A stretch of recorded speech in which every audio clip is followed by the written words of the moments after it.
Hey there, I'm Josh Clark and welcome to Brain Stuff. And this is the Brain Stuff where I explain to you the difference between types of milk. It's actually interesting, so don't go anywhere yet. Have you ever been to the store and been like, hey, what's with all the colors among these different types of milk? Or have you been to the store and been like, Mom, please buy the whole milk. It tastes so much better than skim. And she's like, no. And you're like, why?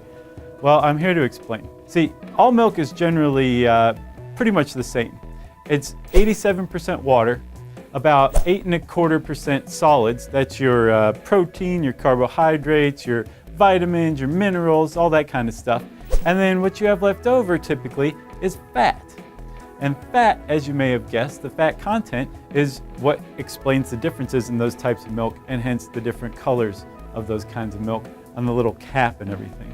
Now, whole milk, which is basically like squeezed from a cow, heated and then quickly cooled, aka pasteurized, and then sold to you to drink and is delicious, has the most milk fat. According to, I believe, USDA standards, it needs to have at least 3.25% milk fat to be whole milk, right? That means that an 8-ounce serving of whole milk has 8 grams of fat, about 150 calories, half of which are fat calories. And in our fat psychosis gripped Western culture, that's a lot of fat. So what do?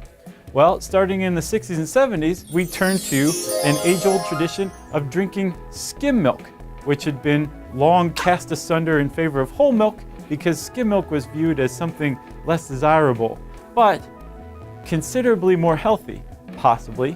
Let's get into this. You have different kinds of milk fat content. You have your whole milk, like I said. You have your reduced fat milk, which is 2%, which has 2% milk fat. You can see the pattern going here. And then we have low fat milk, which has 1% milk fat. And then of course we get to skim. And skim milk is called skim milk because whenever you remove fat from it, it's literally skimmed off the top of the milk. Since fat, aka the cream, tends to rise to the top, making removing the fat and cream the best part, frankly, if you ask me, very easy.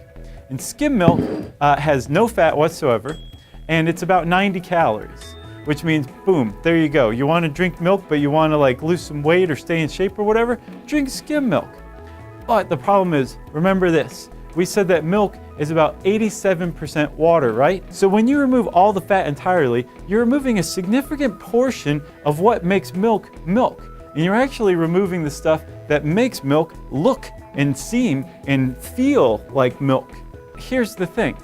We've recently begun to realize that it's possible that milk fat and fats in general have been kind of unfairly kicked around the last several decades and might not be as bad for us as we once thought. A lot of studies, including some studies of older studies, have gone back and seen that there's not the expected correlation between fat intake and higher risk of cardiovascular disease. So what's going on here? Why is whole milk suddenly seeming a lot more attractive? Well, it turns out a lot of the vitamins found in milk, especially A and D, are fat soluble, which means that when they're ingested in the presence of fat, maybe even milk fat, I don't know, who knows, your body absorbs them a lot more readily.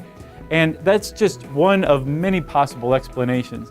The point is, whole milk has been possibly unfairly, unjustly, and even unhealthily vilified for several decades. Now, there are plenty of other considerations to take into account with milk besides just general healthfulness. You know, there's the whole lactose intolerance thing.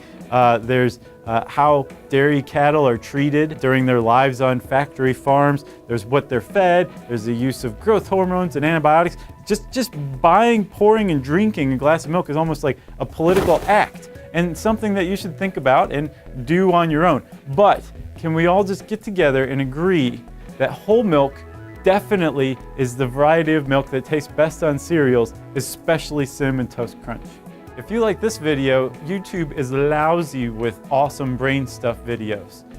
You can subscribe, you can comment, you can like it. If you have a question you want us to answer, leave it somewhere below in this vast void.